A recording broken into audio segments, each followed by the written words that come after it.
जिंदगी में एक बात हमेशा याद रखना, यहाँ पे कोई भी आपका साथ देने के लिए नहीं बैठा। इसलिए मंजिल अगर आपकी है तो सबसे पहले खुद का साथ देना सीखो। अपना साथ दो और अपनी मंजिल की तरफ चलो। अगर रास्ते में चल पड़े हो तो यहाँ पे कभी किसी की बातों से कोई फर्क नहीं पड़ना चाहिए। कोई आपके बारे में क्या सोच रहा है, कोई आपके बारे में क्या कह रहा है, इस बात से आपको कोई फर्क नहीं पड़ना चाहिए। आपका गोल, आपका डायरेक्शन हमेशा क्लियर होना चाहिए। मन में एक विजन होना चाहिए, जो विजन बिल्कुल क्लियर होना चाहिए। अडिग रहो, अटल रहो और उस रास्ते पे चलते रहो। महान लोग कहते हैं कि कोई भी सपना या कोई भी मंजिल तब नहीं पूरा होती जब आप उसके बारे में सोचते हो। कोई भी मंजिल तब आपको मिलती है जब आप उस रास्ते पे चलते हो। उसको पाने के लिए दिन रात मेहनत करते हो। एक ही सपने को पाने के लिए लाखों करोड़ लोग हैं यहाँ पे। आपको अपनी पहचान कुछ अलग बनानी पड़ेगी। रास्ते तो सबके लगभग सेम ही है, लेकिन आपको उन्हीं रास्तों पे चल के नई दिशा बनानी होगी। यहाँ पे कभी किसी के भरोसे मत बैठो। ना तो कोई आपका काम आने वाला है और ना ही कोई आपकी मदद करने वाला है। आपकी जिंदगी आपकी जिम्मेदारी है। ना ही कोई साथ देने वाला है और ना ही कोई आपको समझाने वाला है। इसीलिए खुद का साथ देना सीखो। रास्ते में आप चल रहे हो, आप कितनी बार गिरे, कितनी आपको चोट लगे, इससे किसी को कोई फर्क नहीं पड़ता। अगर आपको मंजिल मिल जाती है, लोग तभी आपकी कहानी सुनेंगे। ये दुनिया उसी को हीरो मानती है जिस हीरो को अपनी मंजिल मिली हो। उसके रास्ते में उसने कितनी संघर्ष करी है, कितनी कठिनाइयों और दुखों को झेला है, इस बात से उनको तब तक कोई मतलब नहीं होता जब तक कि वो कामयाब नहीं हो जाता। आप वक्त को बर्बाद न करो, आप खुद पे ध्यान दो और अपना साथ देना सीखो। क्योंकि कामयाब होने के लिए तुम्हारा खुद का साथ जरूरी है। अगर हम खुद का साथ नहीं देंगे तो हम कभी कामयाब नहीं हो सकते। जबरदस्ती पढ़ने की आदत डालो, जबरदस्ती मेहनत करने की आदत डालो। मन ना होते हुए भी उस काम को करो जो काम तुम्हें कामयाब बनाएगा। मन ना होते हुए भी उन सारी बुरी आदतों को छोड़ दो जो काम तुम्हें मंजिल तक जाने से रोक रहा है। क्योंकि यही जिम्मेवारी है, तभी मैं कह रहा हूँ खुद का साथ दो। स्वागत है आपका फिर से एक मजेदार फ्रेश वीडियो में, जहाँ पे आप सीखेंगे कुछ बेहतर अपनी जिंदगी के लिए। दुनिया बदल रही है, हर एक चीज़ में बदलाव आ रहा है, लेकिन अगर आप वहीं रुके रहेंगे तो आपके अंदर कुछ नहीं बदलेगा। आप 2 मिनट सोच के देखो, अगर इलोन मस्क आपके दोस्त होते तो आप क्या सीखते? अगर बिल गेट्स आपके ग्रुप में होते तो आप उनसे क्या सीखते? या अगर महेंद्र सिंह धोनी आपके पड़ोसी घर में रहते तो फिर आप उनसे क्या समझते? माहौल फर्क पड़ता है। हम जैसे दुनिया में रहते हैं, जैसी चीज़ों को देखते हैं, वैसा हम बन जाते हैं। अगर आपके दोस्त रॉक म्यूजिक सुनना पसंद करता है तो थोड़े टाइम बाद, चाहे भले से आपको वो चीज़ पसंद ना हो, आपको ये पसंद आने लगेगी। अगर आप ऐसा नहीं बनना चाहते तो आप उनसे दूरी बनाओगे, लेकिन वो दूरी कुछ देर तक ही बनेगी। मतलब जितना ज़्यादा वक्त आप जिस माहौल में रहते हो, आप उस तरह के बनते जाते हो। आपके विचार, आपकी सोच, इस दुनिया की हर एक चीज़ बदलती है सिर्फ माहौल की वजह से। इसीलिए हर दिन आधे घंटे किताब पढ़ना जरूरी है। आप बोलोगे इसका भला किताब से क्या लेना देना?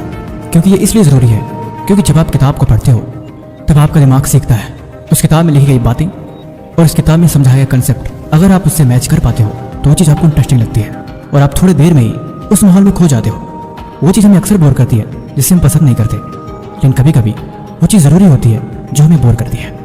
आधे घंटे की किताब पढ़ने से आप उन चीज़ों को समझोगे जो आप नहीं सुनना चाहते। क्योंकि कभी कभी हमें वो मूवी पसंद आ जाती है जो मूवी हमें पसंद नहीं होती, लेकिन हम देखते देखते उस कंसेप्ट में दिखाई गई चीज़ों में खो जाते हैं और वो चीज़ हमें अच्छी लगने लगती है। लेकिन उसके बाद भी हम सीखते हैं, जो हम देखेंगे, जो हम सुनेंगे, जैसा हम पढ़ेंगे वैसा हम बन जाएंगे। क्योंकि इंसानी दिमाग एक बंदर की तरह है, ये आज भी चीज़ों को देख के कॉपी करता है। जो देखेगा वो पक्का वैसा करने की कोशिश करेगा। अगर उसे चीज़ पसंद आ गई तो किसी भी कीमत पे वो वैसा बनने की कोशिश जरूर करेगा। वॉरेन बफेट कहते हैं कि वो आज भी हर दिन 300 पेज किताबों को पढ़ते हैं। ये उनकी नॉलेज और उनके थॉट को इम्प्रूव करती है। अब सवाल यह है किताबों को पढ़ा कैसे जाए, क्योंकि कुछ किताब इतनी बोरिंग होती हैं कि अगर वो समझ में ना आए तो हम उसे पढ़ना नहीं चाहते और हम उसे छोड़ देते हैं। लेकिन इस चीज़ को हम डिवाइड कर सकते हैं। नंबर 1, उस किताब को चुनें जिसमें आपका इंटरेस्ट हो, या फिर उस तरह की किताबें जो आप पढ़ना चाहते हो। आप शुरुआत के 10 पेज से कर सकते हैं। अगर आप 10 मिनट में पढ़ने में सक्षम होते हैं तो आप देखेंगे कि बाकी के 5 पेज पढ़ने के लिए आप खुद ही मजबूर हो जाएंगे। सारा खेल बस इंटरेस्ट का है, लेकिन कभी कभी इंटरेस्ट को बढ़ाना पड़ता है। अगर आप जिंदगी में इंटरेस्ट को बढ़ाना सीख जाते हैं, मतलब आप जिंदगी में अपना मकसद ढूंढ लेते हैं। जो ज़रूरी है वो ज़रूरी है और जो करना है उसको हर हाल में करना है। सीखने और पढ़ने की उम्र में टाइम पास की चीज़ें अक्सर हमें भटकाती हैं, लेकिन जो इन चीज़ों को इग्नोर करना सीख जाता है, ज़िंदगी में उसको अपना मकसद हमेशा याद रहता है।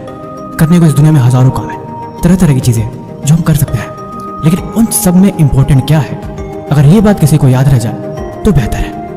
कहते हैं एक अच्छी किताब आपके 100 दोस्तों के बराबर होती है, लेकिन अगर एक किताब की भी बात आपने ज़िंदगी में उतार ली तो आपके लाइफ के 10 साल आगे बढ़ा सकती है। ये जो किताबें होती हैं, चाहे स्कूल की किताबें हो, चाहे स्कूल की बाहर की किताबें हो, किताबें हमेशा हमें सिखाती हैं वो चीज़ जो हमारे लिए ज़रूरी है।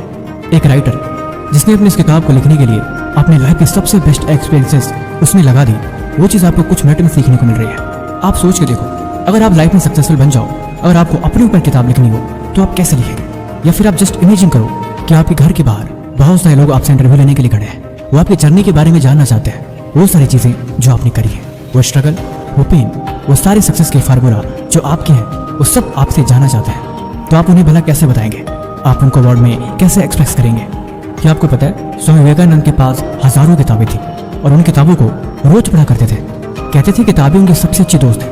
अगर उनको जिंदगी में कुछ चीज़ ले जाने के लिए बोला जाएगा तो हमेशा किताबों को ही चुनेंगे। आखिर ऐसा क्या है किताबों में कि महान लोग हमेशा इसमें खोए रहते हैं? ये पुरानी किताब है, ये किसी जमाने की किताब है जो किसी ने लिखी है और उसी किताब को लेके हमारी ज़िंदगी बदलती है। आखिर कुछ बात तो है, कुछ रहस्य तो है जो आपकी ज़िंदगी बदलने के लिए हर पल मजबूर कर देता है।